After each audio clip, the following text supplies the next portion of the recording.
श्रीराघवेन्द्रस्तोत्रम्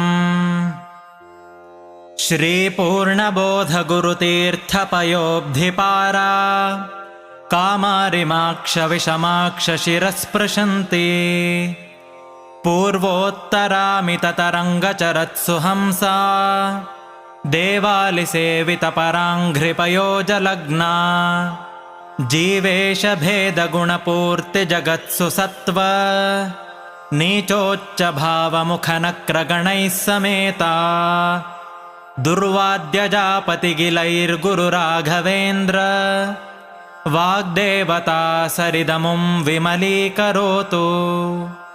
श्रीराघवेन्द्रः सकलप्रदाता स्वपादकञ्जद्वयभक्तिमद्भ्यः अघाद्रिसम्भेदनदृष्टिवज्रः क्षमा सुरेन्द्रोऽवतु मां सदायम्।